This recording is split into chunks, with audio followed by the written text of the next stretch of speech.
பைபிளை கரங்கள் எடுத்துக்கலாமா? தேவனுடைய வார்த்தை சொல்லுகிறது, மனுஷன் அப்பத்தினால மாத்திரமல்ல, தேவனுடைய வாயிலிருந்து புறப்படுகிற ஒவ்வொரு வார்த்தையினாலும் பிழைப்பான் என்று எழுதியிருக்கிறது. இதில் எழுதியிருக்கிற வார்த்தைகளை நான் விசுவாசிக்கிறேன். இயேசுவின் நாமத்தில் எல்லா நன்மைகளையும் பெற்றுக்கொள்வேன். ஆமேன். ரோமர் 8:37 நம்ம வாசிப்போம். இவை எல்லாவற்றிலேயும் நாம் நம்மில் அன்பு கூறுவராலே முற்றும் ஜெயங்களுவர்களாய் இருக்கிறோமே. ஆமேன். நாம் ஒவ்வொரு வாரமும் செவ்வாய்க்கிழமை மாலை முற்றும் ஜெயங்களுவர்களாய் இருக்கிறோங்கிறத நாம் பார்த்துட்டு வருகிறோம். எதின் அடிப்படையில் நம்ம முற்றும் ஜெயங்களுவர்களாக இருக்கிறோம் அப்படின்னு சொல்லும்போது, இங்கே பைபிள் சொல்லுது, தேவனுடைய அன்பினால் நான் முற்றும் ஜெயங்களுவர்களாக என்ன பண்ணுறேன், இருக்கிறேன். ஆமேன். தேவன் என் மேலே அன்பாக இருக்கிறாரு. அன்பாக இருக்கிறதால நான் எல்லாவற்றிலும் ஜெயிக்க முடியும். இன்னும் இங்கே சொல்லும்போது வெறும் ஜெயத்தை மாத்திரம் சொல்ல, முற்றும் ஜெயம், எல்லாவற்றிலும் எனக்கு ஜெயம், எல்லாவற்றிலும் எனக்கு மேன்மை, எல்லாவற்றிலும் உயர்வு அப்படின்னு சொல்லி பைபிள் சொல்லுது. சரி, இவை எல்லாவற்றிலேயும் சொல்லும்போது நம்ம ஆரம்ப நாட்களில் பார்த்துருக்குறோம். எது நிமித்தம் எல்லாவற்றிலும் எனக்கு முற்றும் ஜெயங்களாக இருக்கிறோம்? உபத்திரமோ, வியாகுலமோ, துன்பமோ, பசியோ, நிர்வாணமோ, நாசமோசமோ, பட்டயமோ, இவை எல்லாவற்றிலும் நாம் நம்மில் அன்பு கூறுவராலே முற்றும் ஜெயங்களாய். அப்போ நாம் கஷ்டப்படும் போதும், பலவீனத்தில் இருக்கும்போதும், சுகவீனத்தில் இருக்கும்போதும், நெருக்கத்தில் இருக்கும்போதும், பிரச்சனை இருக்குதும், சுகவீனத்தில் இருக்கும்போது, என்ன மாதிரி சூழ்நிலையாக இருந்தால் கூட இவை எல்லாவற்றிலிருந்து என்னை விடுவிக்கக்கூடிய தேவனுடைய அன்பு ஒன்று என்ன பண்ணுது, இருக்குது. அந்த தேவனுடைய அன்பு என்ன எல்லாவற்றிலிருந்து என்னை விடுவிக்கிறது மாத்திரமல்ல, இயேசு கிறிஸ்துவின் மூலம் ஒரு மீட்பு மாத்திரம் வருதில்லை, அது எல்லாவற்றையும் நான் மேற்கொள்ள முடியும்னு பைபிள் என்ன பண்ணுது, சொல்லுது. அப்போ முற்றும் ஜெயங்களுவர்களாய் கர்த்தர் நம்மளை உருவாக்கி இருக்கிறார். அது எப்படி நாம் முற்றும் ஜெயங்களுவர்களாக உருவாக்கப்பட்டோம்னா, நான் மறுபடியும் தேவனால் பிறந்திருக்கிறேன். தேவனால் பிறப்பதெல்லாம் உலகத்தை ஜெயிக்கும்.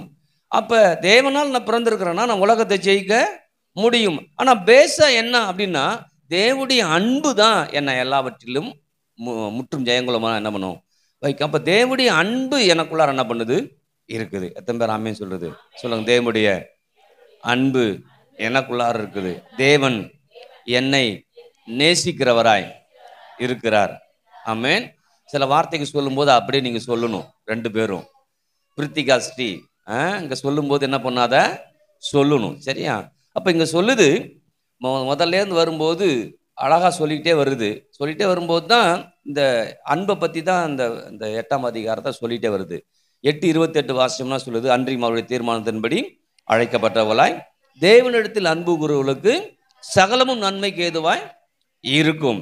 அந்த அன்பு எனக்கு சகலமும் நன்மைக்கு ஏதுவாக எனக்கு இருக்கிறதா, நடத்துறதால சில பிரச்சனைகள் வரும்போதும் கஷ்டம் வரும்போது நான் சோர்ந்து போகாமல் அதிலிருந்து என்ன பண்ணுவார், அந்த அன்பு என்னை விடுவிச்சு என்ன பண்ணும், நடத்துங்கிற நம்பிக்கை எனக்குள்ளார ஆழமாக வரும்போது நான் அதிலிருந்து என்ன அதாவது அந்த உபத்திரவம், கஷ்டம் அதை பற்றி யோசிக்காம தேவனுடைய அன்பு என்ன அதுலேருந்து எல்லா பற்றி என்ன பண்ணும், என்ன மீட்டு கொண்டு வரும், என்னை மேற்கொள்ள வைக்குங்கிற எனக்குள்ளார என்ன பண்ணுவார ஆரம்பிக்கும். உங்களுக்குள்ளார வர ஆரம்பிக்கணும்.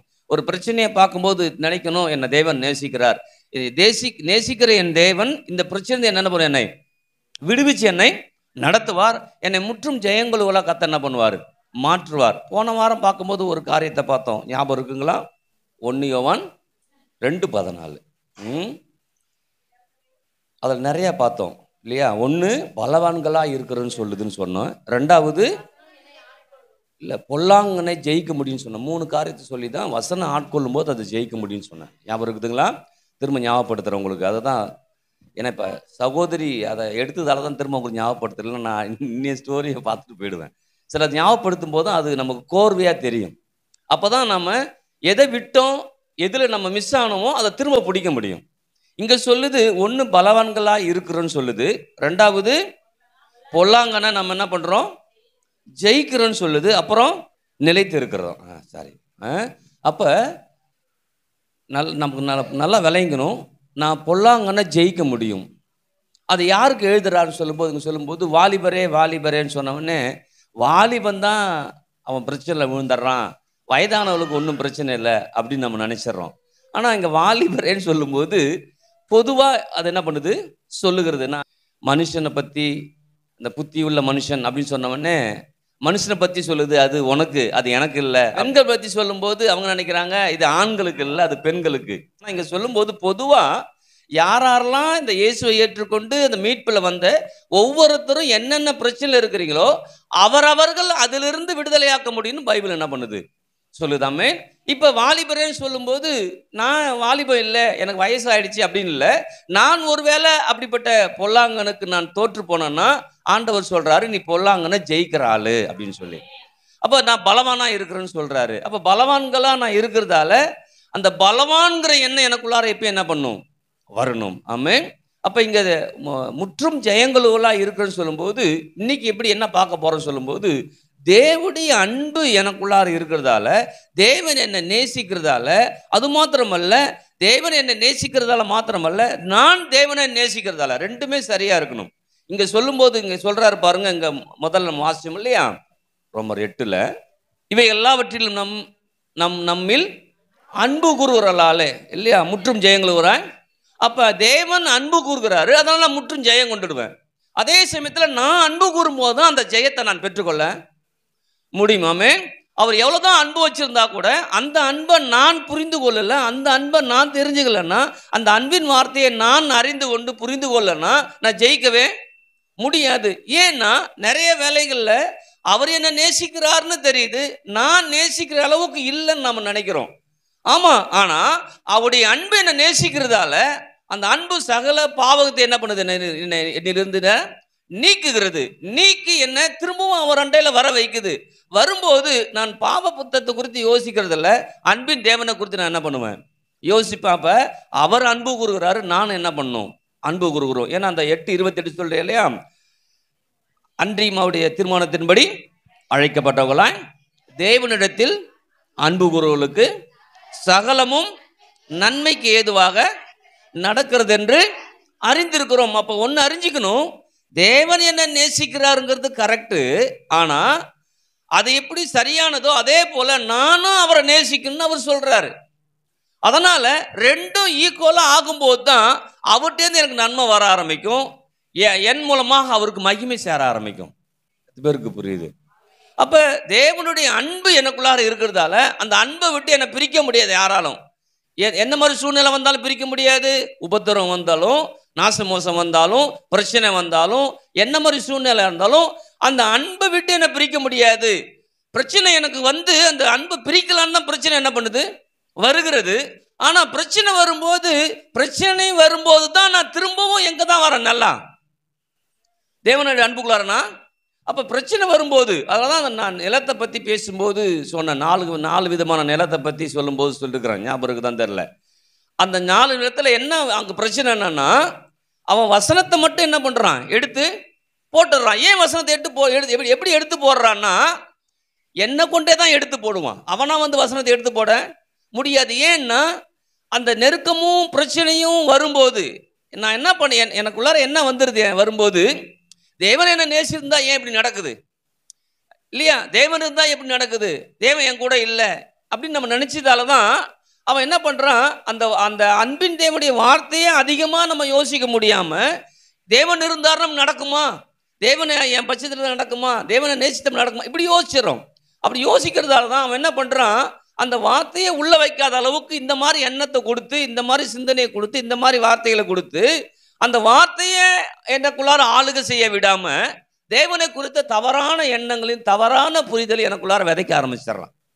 அதனால வசனத்தை எடுத்து என்ன பண்றான், வசனத்தை அதாவது உயிர் கொடுக்கக்கூடிய வசனம், என்னை மாற்றக்கூடிய வசனம், என்னுடைய சூழ்நிலை மாற்றக்கூடிய வசனத்தை என்னிட்டேருந்து அவன் எடுத்துட்டான்னா நான் வெறுமனே தான் என்ன பண்றேன் இருக்கிறேன். அதனால தான் என்னை கொண்டு அவன் எடுத்து போடும்போது நான் அவனை கொண்டு ஏதாவது ஒரு காரியத்தை என்ன பண்ணும் செய்யணும். அல்லேலூயா. ஏன்னா நம்ம வாழ்க்கையில் பார்க்குறோம் பாருங்க, சில வேலைகளில் ஆசீர்வாத குறைவுக்கு நாமளே காரணமாக சில வேலை என்ன பண்ணுறோம் ஆயிடுவோம். ஏன் எப்படி ஆயிடும்னா, நமக்குள்ளார நான் சொன்ன மாதிரியா வாக்குத்தத்தம் வரும்போது சில வாக்குத்தத்தம் இது நடக்கும், சில நடக்காது, நம்மளே ஒரு முடிவு பண்ணுறோம், இது சரிப்பட்டு வராது அப்படி நம்மளே முடிவு பண்ணுறோன்னா, நான் என் எண்ணத்துலேயும் நான் என் சிந்தையிலையும் அது நடக்காதுன்னு முடிவு பண்ணிட்டேன்னா தேவனே நினைச்சால் நடக்கவே அது முடியாது. அப்போ யோசிச்சு பாருங்க, அவன் என்ன யாரை கொண்டு செய்கிறான் எனக்கு தீமையை, என்னை கொண்டு தான் செய்கிறான். எப்படி செய்கிறான்? நானே முடிவு பண்ணிடுறேன் இது நடக்காதுன்னு. அவன் யோசிச்சு பாருங்க, அந்த பிரச்சனை உபத்திரமும் கஷ்டமும் வரும்போது தேவனை விட்டுட்டு போகல நான். ஆனால் தேவனை மறந்து, தேவனுடைய எண்ணங்களை மறந்து, தேவனுடைய சிந்தனையில் மறந்து என்ன பண்ணுறேன்? வாழ ஆரம்பிச்சு. அப்படி வாழ ஆரம்பிக்கும் போது என்னை கொண்டே எனக்கு வர ஆசீர்வாதத்தை தடுத்துடுறான். அல்லேலூயா. என் கண்ணை எடுத்து என்னப்பா, என் கையை எடுத்து என் என்ன பண்ணுறான்? என் கண்ணவன் கூத்துறான். நானும் என்ன பண்ணுறேன்? ஆண்டவர் சித்தம் போட்டுக்குன்னு விட்டுறேன். அப்படி இல்லை. அப்போ இன்னைக்கு என்ன சொல்லுவேன்? தேவனுடைய அன்பை விட்டு என்னை பிரிக்க முடியாதுன்னா, எவ்வளோ கஷ்டம் வந்தாலும், எவ்வளோ பிரச்சனை வந்தாலும் நான் மீண்டும் மீண்டுமா நான் தேவனோடு தான் சேருவனே தவிர, என்னை நேசிக்கிறாரு, என்னோடு அவர் இருக்கிறார், என்னை விட்டு விலக மாட்டார், என்னை கைவிட மாட்டாருன்னு தான் நான் அவரோட இருந்து நான் காரியத்தை செய்யணுமே தவிர, என்னை விட்டுட்டாரு, என்னை மறந்து போயிட்டாருன்னு சொல்லவே கூடாது. அல்லேலூயா. ஏன்னா இஸ்ரோஜனம் என்ன நினச்சாங்க தெரியுமா? ஆண்டவர் கை விட்டுட்டாரு, என்னை அவர் மறந்துட்டாரு, இப்படி தான் யோசிச்சாங்க. அப்போ நாமளும் என்ன பண்ணுறோம்? அந்த அன்புக்குள்ளார தான் இருக்கிறோம். ஆனால் அன்பில் இருக்கிற இருக்கும்போது ஏன் இப்படி நடக்குது, ஏன் அப்படி நடக்குது அப்படின்னு பிசாசு கூட்டு வரும்போது நாம என்ன நினைக்கிறோம்? அன்பு நேசிக்கிறார் தான், ஆனால் ஏதோ ஒரு பிரச்சனையை கொடுத்து என்ன பண்ணுறாரு? என்னை சோதிக்கிறாரு. ஏதோ ஒன்று சொல்லி நாமளே ஆண்டவர் அன்புக்குள்ளார வராதபடி நம்மளை தடுத்து விடுகிறான். அந்த 4 நிலத்தில் எப்படி வசனத்தை எடுத்து போடுறானோ அதே போல ஆண்டவரை குறித்த தவறான எண்ணத்தை எனக்குள்ளார விதைச்சிட்றான். ஆனால் ஆண்டவர் விட்டு விலக மாட்டோம். ஆனால் அவருடைய எண்ணத்தை, தவறான காரியத்தை நமக்குள்ள என்ன பண்ணுறான்? விதைச்சிடறான். விதைச்ச உடனே அது நமக்குள்ளார பலன் இல்லாமல் போய்க்கிறது. அல்லேலூயா. அப்போ இந்த மாலை வேலை நான் முடிவு பண்ணணும், நீங்கள் முடிவு பண்ணணும். தேவன் என் மேலே அன்பா என்ன பண்ணுறாரு? இருக்கிறார். அது ஒரு பக்கம். ஆனால் நான் அவர் அன்பு கூறுறேன் பாருங்க, அதனால் எனக்கு எல்லா நன்மை என்ன பண்ணுறது திரும்ப எனக்கு. அப்போ எனக்கு பிரச்சனையும் கஷ்டமும் வரும்போது நான் விலகி போகிறதில்ல, நான் அவர்கிட்ட தான் திரும்ப என்ன பண்ணும்? போகணும். ஏன் தெரியுமா? என் தேவன் அந்த பிரச்சனையை கொடுக்கலன்னு எனக்கு தெரியணும். என் தேவன் அந்த பிரச்சனையை எனக்கு கொடுத்து என்னை அவர் நடத்தல, மாறாக பிசாசு என்ன பண்ணுறாங்க? கொடுக்குறான். என் தேவன் நல்லவர் நமக்கு என்ன பண்ணும்? புரியுனாமே. அப்போ இங்கே சொல்கிறாரு, தேவனிடத்தில் அன்பு கூறுவர்களுக்கு என்னதான் நடக்குமா? சகலமும். அப்போ அங்கே உபத்திரம் வருதே, அங்கே கண்ணீர் காப்பீங்களா? ஏன் வருது? நம்ம எண்ணம், நம்முடைய சிந்தைகள் மூலமாக ஒரு பிரச்சனையை என்ன பண்ணுறான்? கொண்டு வந்துடுறான். அல்லேலூயா. அவன் கொடுக்குற பிரச்சனைக்கு நானே காரணமா என்ன பண்றேன்? ஆயிடுறேன். ஆனதால நான் என்ன நினைச்சிருக்கிறேன்? உபத்திரம்னா அவர் தான் கொடுக்குறாரு போட்டிருக்கு, கஷ்டம்னா அவர் தான் கொடுக்குறாரு போட்டிருக்கு அப்படின்னு நம்ம நினைச்சிடறோம். ஆனால் அப்படி நினைக்காதபடி இந்த இயேசு ரொம்ப நல்லவர். அல்லேலூயா. எனக்காக கல்வாரி சிலுவையில் தம்மை என்ன பண்ணிருக்காரு சொல்லிருக்க. 3:16 சொல்லுது, யோவான் 3:16. தேவன் தம்முடைய ஒரே பேரான குமாரனை விசுவாசிக்கிறவன் எவனோ அவன் கெட்டு போகாமல் நித்திய ஜீவனை அடையும்படிக்கு அவரை தந்தர் இவ்வளவாய் உலகத்தில்.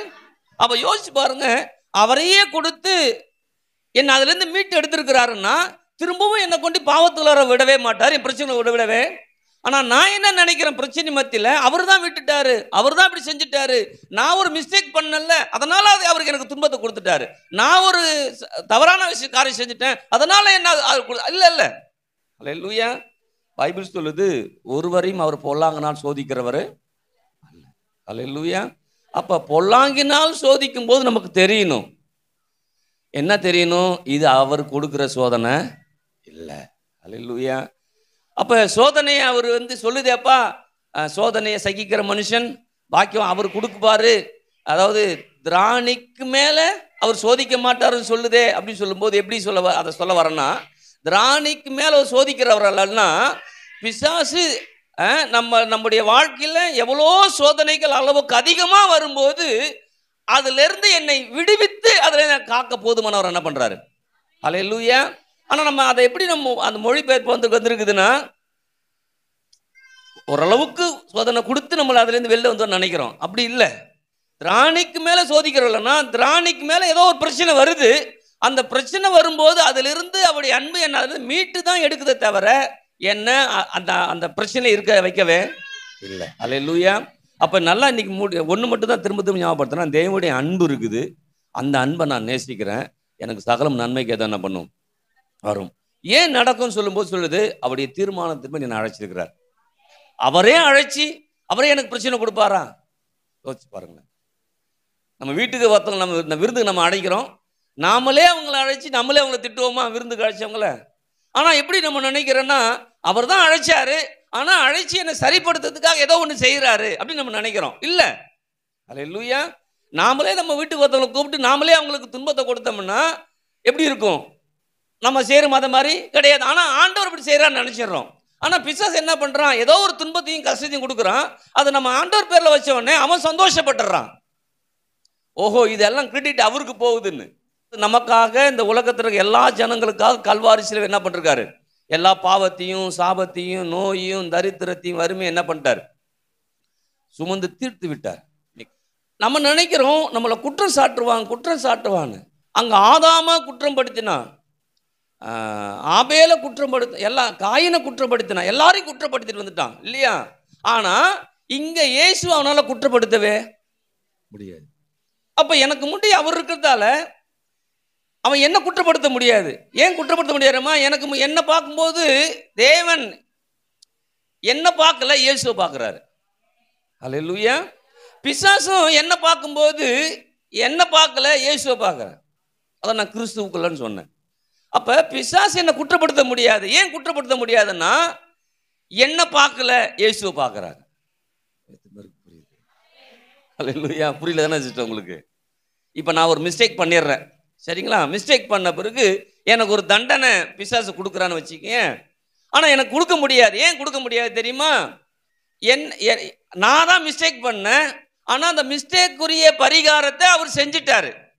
தண்டனை அவர் எடுத்துக்கிட்டால அவரை யாரும் குற்றப்படுத்த முடியாது. நீங்கள் கேட்கலாம், நான் தானே நான் செஞ்சேன். இல்லைங்க, நான் செஞ்சேன் தான். ஆனால் என்ன பார்க்கல. என்ன யாரை பார்க்குறா? என் மூலமாக இயேசுவை பார்க்குறாங்க. இந்த இயேசு ரத்தத்தை பேசும்போது சொல்லுவாங்க பாருங்க, இயேசு ரத்தத்தை எப்படி அந்த நிலக்கால்களை பூசும்போது சங்கார கோதம் போகலையோ, இப்போ இயேசு ரத்தத்தை என் மேலே பூசுறேன்னு சொல்லும்போது இப்போ நான் பூசப்பட்டிருக்கும் போது என்ன நடக்கும் அப்படின்னா, பிசாசு என்னை பார்க்கும்போது என்னை நெருங்க முடியாது. ஏன் நெருங்க முடியாதுன்னா ரத்தம் பூசப்பட்டிருக்குது. யார் ரத்தம்?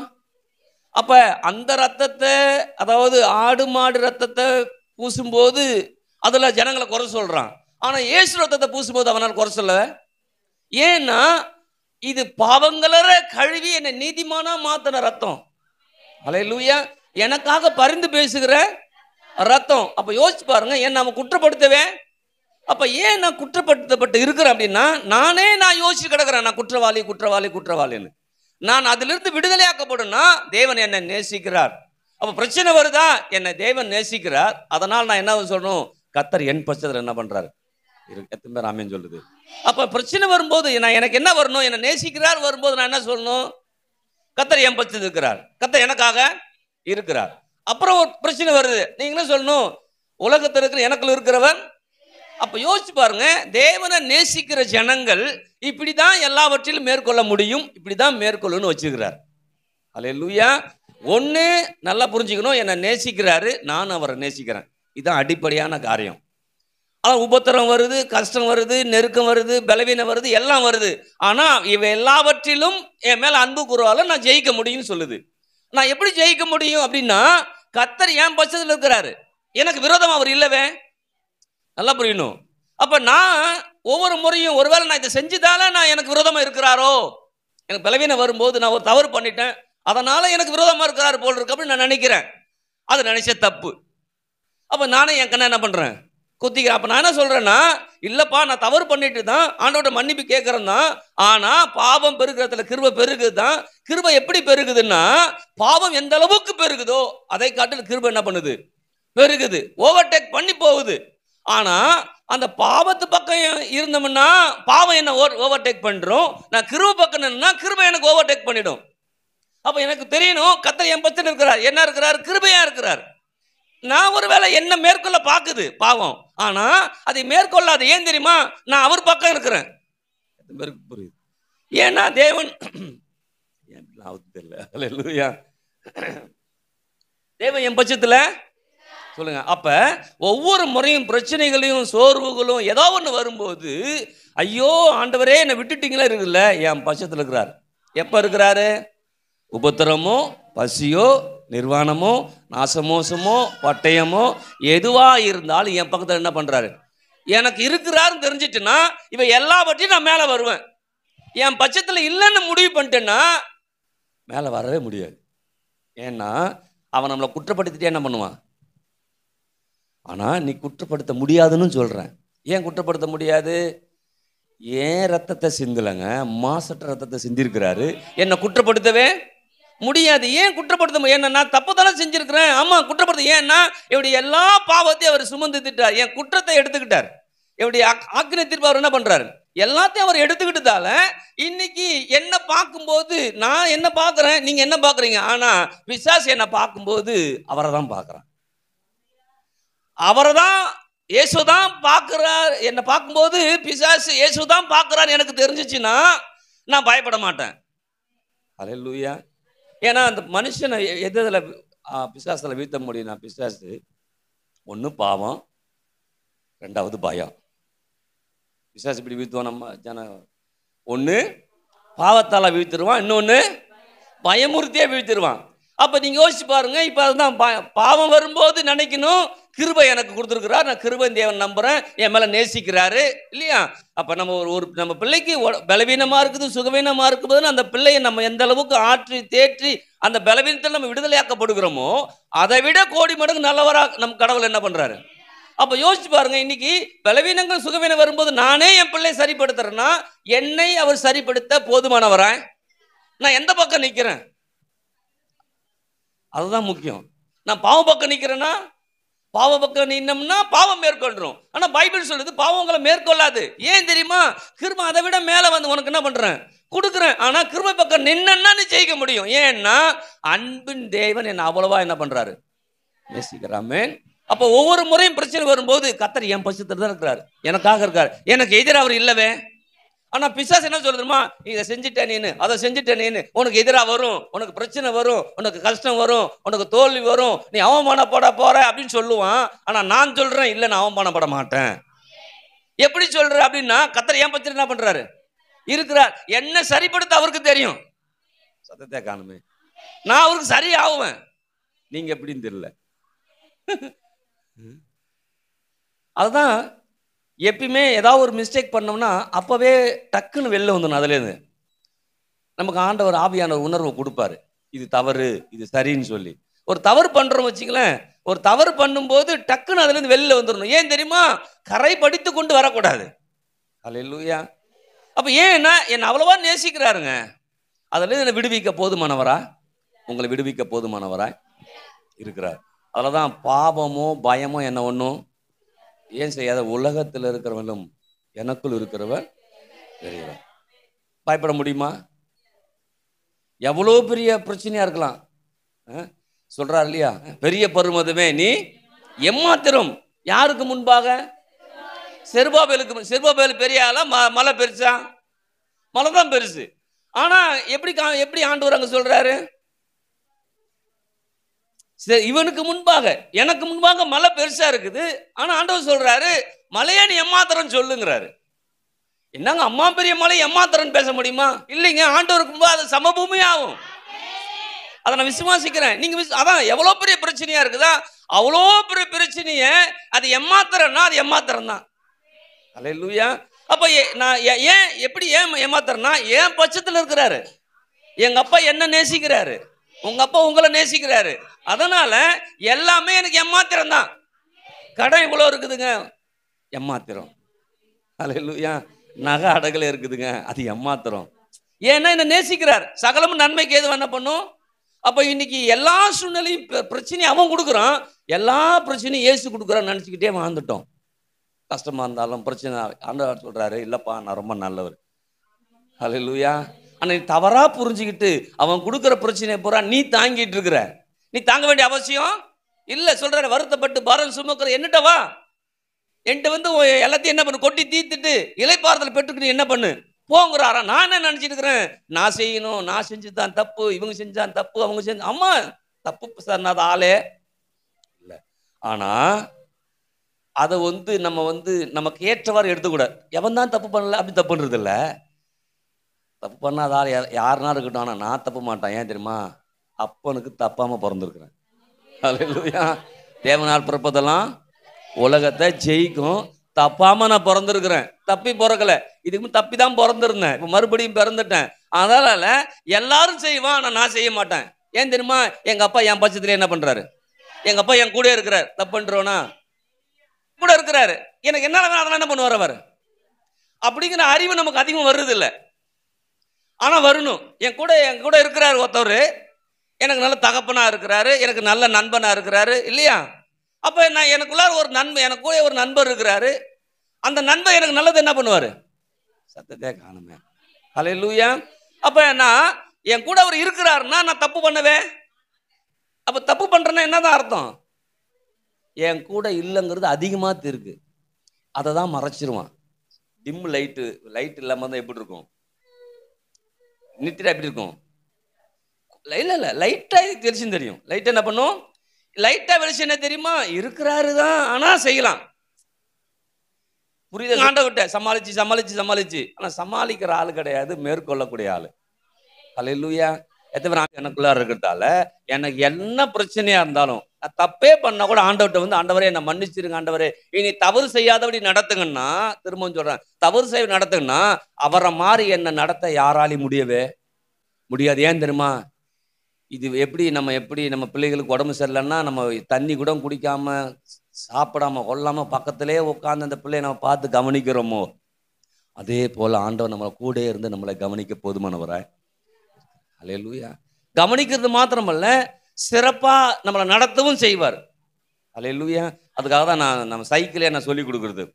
நம்ம பிள்ளைகள் சைக்கிள் கத்துக்கும் போது என்ன பண்ணுவோம்? ஊழ்ந்து சொல்லக்கூடாதுமா. முதல்ல பிடிச்சிக்கிட்டே போவோம். நான் பக்கத்தாண்டா பிண்டி தாண்டா இருக்கிறேன்னு ஓட்டிட்டு போவோம். அப்புறம் சொல்லுவான் அப்பா, அப்படி அப்பாங்க பின்னாடி தாண்டா இருக்கிறான், பின்னாடி சத்தக்கு, ஆனா பிடிச்சிருக்க மாட்டோம். யோசிச்சு பாருங்க, எவ்வளவு ஞானமா நம்ம செஞ்சிருக்கிறோம். அப்ப நம்ம அப்பா அதை விட ஞானம் உள்ளவர். நான் சொல்றது என்னன்னா, அப்ப என் கூடவே இருக்கிறாரு. என்னை விட்டு ஒரு நாள் அவர் விலகவே, ஒரு நாள் கைவிடவே. ஏன் தெரியுமா? அவ்வளவுதான். என் மேல அன்பாவே என்ன பண்றார்? அதை நம்மளை விட்டு பிரிக்கவே. ஹல்லேலூயா.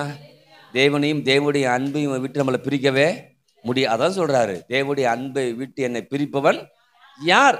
என்னை யாரும் பிரிக்க முடியாது. ஏன் தெரியுமா? எல்லாம் உலகம் நினைக்குது, பிசாசு நினைக்கிறான், எப்படியாவது பிரச்சனையை கொடுத்து இவங்களை பிரிச்சிடலான்னு சொல்லிட்டு. ஆனா பிரிக்க முடியாதுன்னு சொல்லிட்டான்னா பிரிக்க முடியாது. எத்தனை பேர் ஆமென் சொல்லுது?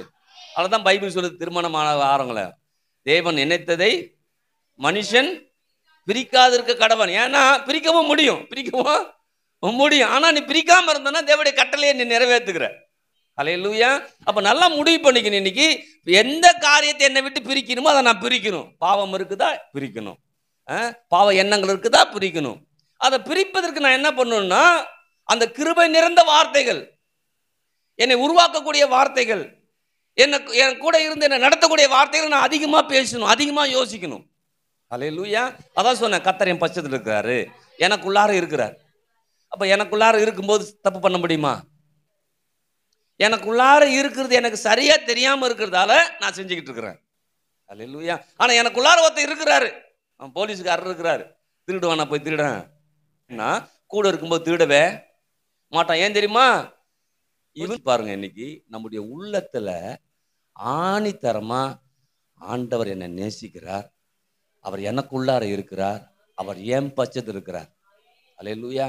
இந்த மூணு, ஒண்ணு என்னை நேசிக்கிறார், என் பட்சத்தில் இருக்கிறார், எனக்குள்ளார இருக்கிறார். ஹல்லேலூயா. அதான் சொல்ற, உலகத்தில் இருக்கிறவன் உனக்குள் இருக்கிறவன் பெரியவர்.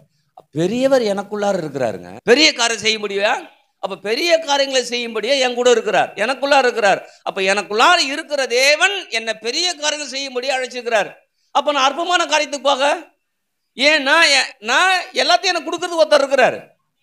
ஹல்லேலூயா. அப்பா என்ன கேட்டாலும் செய்ய அவர் போதுமானவரா? சொல்றாருல, கேளு அப்போ உன் சந்தோஷம் நிறைவேறும், நீ பெற்றுக்கொள்வ. நீ கேளுப்பான்றார். நான் என்ன பண்றேன்? இல்லப்பான்னு சொல்லிட்டு இருக்கிறேன். நான் இதை தப்பு பண்ணிட்டப்பா, அதனால எப்படி உங்கள்கிட்ட கேட்ட தருவீங்களா? இல்லப்பா, நீ முதல்ல கேளு. ஆமென் சொல்லுது. ஹல்லேலூயா. அப்ப தேவனுடைய அன்பை விட்டு நம்ம பிரிப்பவன் யாருன்னு இங்க சொல்றாரு. யாராலையும் முடியாது அப்படின்னு சொல்றாரு. நாம எப்படி திரும்ப சொல்றோம், நம்மளே பிரிச்சதான் ஆண்டவரை, நம்மளை விட்டு அவர் பிரியவே. ஹல்லேலூயா. அதான் கணவன் மனைவி உறவு சொல்லும்போது கடைசி வரைக்கும் இருக்கிற உறவு, அது பிரிக்கவே.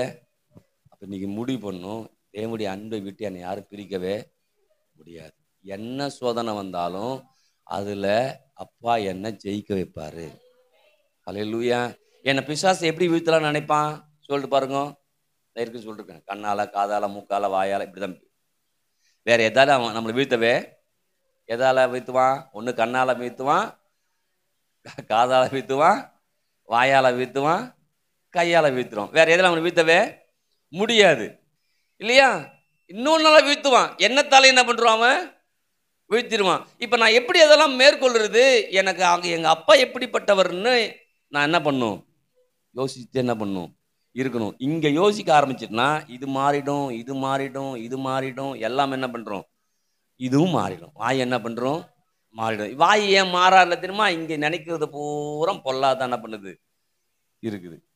அப்போ வாய் ஆட்டோமேட்டிக்காக என்ன வருது? இங்கே என்ன யோசிக்கிறோமோ அது சுரந்து வாயால் வெளில வந்துடுது.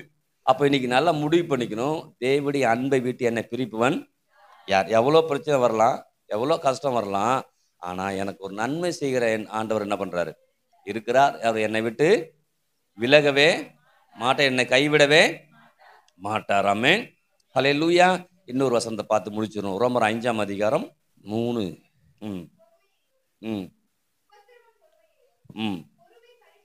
பரீட்சையும் நம்பிக்கையையும் உண்டாக்குறது என்று நாங்கள் அறிந்து உபத்திரவங்களையும் மேன்மை பாராட்டுகிறோம்.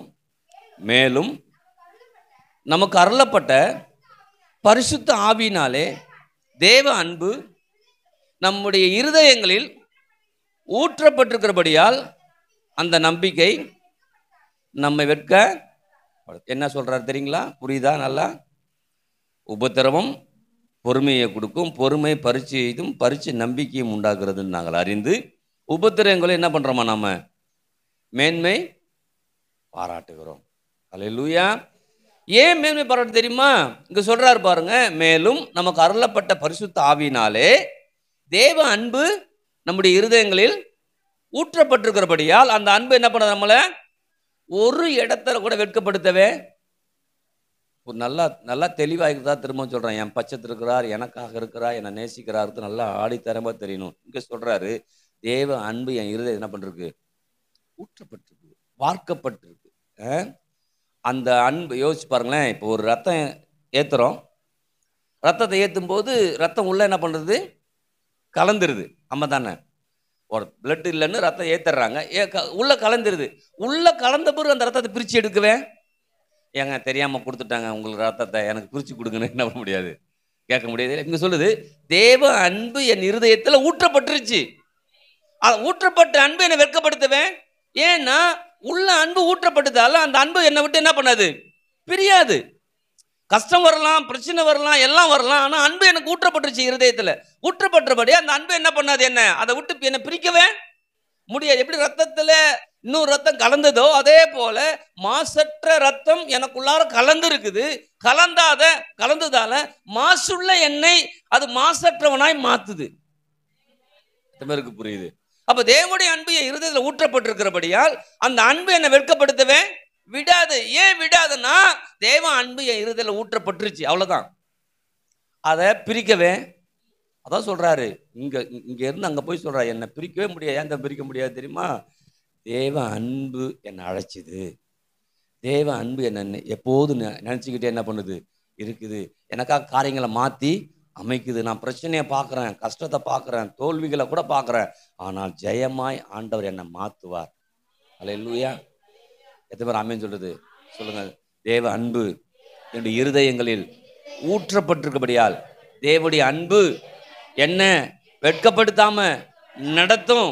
வெட்கப்பட்ட தேசத்துல, வெட்கப்பட்ட இடத்துல, வெட்கப்பட்ட குடும்பத்துல என்னை தேவனுடைய அன்பு கீர்த்தியும் புகழ்ச்சியுமாய் நடத்தும். ஆமென். அப்ப பெரிய பர்வதமே நீ எம்மாத்திரம். இப்பதான் அந்த வார்த்தையே வருது. பெரிய பர்வதமே நீ எம்மாத்திரம். எதை பார்த்து சொல்றோம்? பிரச்சனையை பார்த்து, மலையை பார்த்து பேசுற மாதிரி பிரச்சனையை பார்த்து என்ன பண்ணும்? பெரிய பர்வதம் நீ எம்மாத்திரம். இன்னைக்கு நான் சொல்றேன், என்ன பிரச்சனை கொடுத்தாலும் அதை எல்லாவற்றையும் மேற்கொள்ளக்கூடிய அதிகாரத்தை கர்த்தர் என்ன பண்றாரு? கொடுக்கிறார். ஆமென். ஹல்லேலூயா. அப்ப பாவத்தின் மேல் அதிகாரம் செலுத்த முடியும், நோயின் மீது அதிகாரம் செலுத்த முடியும். எத்தனை பேர் ஆமென் சொல்றது? பயத்தின் மேல் அதிகாரம் செலுத்த முடியும். பயம் வரும்போது எழுந்து நின்று என்ன பண்ணும்? பேசணும். எனக்கு ஒரு கடவுள் இருக்கா தெரியுமா அப்படிங்கணும். ஆளே இல்லைனாலும் பேசணும். என்ன பண்ணுவோம்? இப்போ நீங்கள் யோசிச்சு பாருங்களேன், இருட்டில் போகிறோம், ஆள் என்ன பண்ணுவோம்? ஆமாம் தானே? இப்போ யாரோ ஒருத்தங்க உங்கள் திறந்தே வர்றாங்க, நம்ம என்ன பண்ணுவோம்? அண்ணா இதை வந்துட்டானே அப்படிமோ, ஏதோ ஒன்று சொல்லுவோம். ஏன் சொல்கிறோம்? ஏதோ அது பேசும்போது அங்கே அலர்ட் ஆகுறோம் இல்லையா? அப்போ யோசிச்சு பாருங்க, எனக்கு பிரச்சனை வரும்போது நான் பேசுவேன். தேவன் என் பட்சத்தில் என்ன பண்ணுறாரு? இருக்கிறார். எனக்கு விரோத பேர் இருப்பவன் யார்? நீ எவ்வளோ பெரிய ஆளாக இருக்கலாம், எனக்கு விரோதம் பண்ணி வரவே முடியாது. ஏன் வர முடியாது தெரியுமா? தேவாதி தேவன். அந்த தேவன் யாரு? வானம் அவருக்கு சிங்காசனம், பூமி அவருக்கு பாதபடி. அவ்வளோ பெரிய தேவன் என் பட்சத்தில் இருக்கிறார். இந்த உலகத்துல எத்தனை பேர் எதிர்த்து வந்தாலும் அவரை எதிர்க்கக்கூடிய அதிகாரம் இல்லவே இல்லை. ஹல்லேலூயா. அப்ப யோசிச்சு பாருங்க, இன்னைக்கு அந்த அதிகாரம் யாருக்குமே இல்லைன்னா என்னை யார் எதிர்க்கவே காணும். ஆமென். அப்ப பயப்பட மாட்டேன், அஞ்ச மாட்டேன், கவலைப்பட மாட்டேன், கண்ணீர் வடிக்க மாட்டேன், புலம்ப மாட்டேன். இல்லை, எனக்கு ஒரு கடவுள் இருக்கிறார், என்னை நேசிக்கிறார், நான் அவரை நேசிக்கிறேன். ரெண்டு பேரும் நேசிக்க ஆரம்பிச்சிட்டோம்னா எனக்கு விரோதமாக ஒன்று வரவே, அந்த நேசிப்பில் கட்ட ஆச்சுன்னா வந்துடும். அதான் எப்படி நம்மளை விட்டு பிரிப்பான்? அந்த நேசிக்கிறதுல பிரிச்சிருவான். அதான் தாய் பிள்ளைகளை நேசிக்கிறதுல பிரிச்சிருவான், பிள்ளைகள் தாய் தகப்பன் நேசிக்கிறதுல பிரிச்சிருவான். ஏன்னா அந்த பிள்ளைகளுக்கு எதுதான் நேசமாயிடுது? போதர் ஏதாவது ஃப்ரெண்டு இல்லையா? ஃப்ரெண்டு இல்லையா? அந்த யோனத்தானும் தாவீதும் எப்படி ஒட்டிக்கிட்டே இருந்தாங்களாம், ஒரு நாள் வெட்டிட்டு போயிட்டாங்க இல்லையா? ஹல்லேலூயா. அப்போ அதெல்லாம் அப்படிதான். ஆனால் இந்த அன்பு அப்படிப்பட்டது இல்லவே. எந்த அன்பாக இருந்தாலும் மாறிடும். ஹல்லேலூயா. ஆனால் தேவனுடைய அன்பு மாத்திரம் எப்பயுமே மாறாது. விலகுவோம்,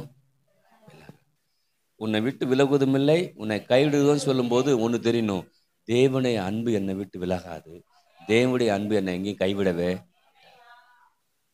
லிட்ரலாக என்னோட இருந்தால் எப்படி இருக்கும் அதை தான் நான் பேசுகிறேன், அதை தான் உங்கள்கிட்டையும் பேசுகிறேன். அப்போ என்ன மாதிரி பிரச்சனை, என்ன மாதிரி தேவைகள், என்ன மாதிரி நெருக்கம், ஒன்றும் பண்ண சொல்லுங்க, ஒன்றும் பண்ண முடியாது, ஒன்றும் பண்ண முடியாது. முற்றும் ஜெயங்கொள்ள வைக்கிற தேவன் என்னோடு இருக்கிறார். ஆமென்.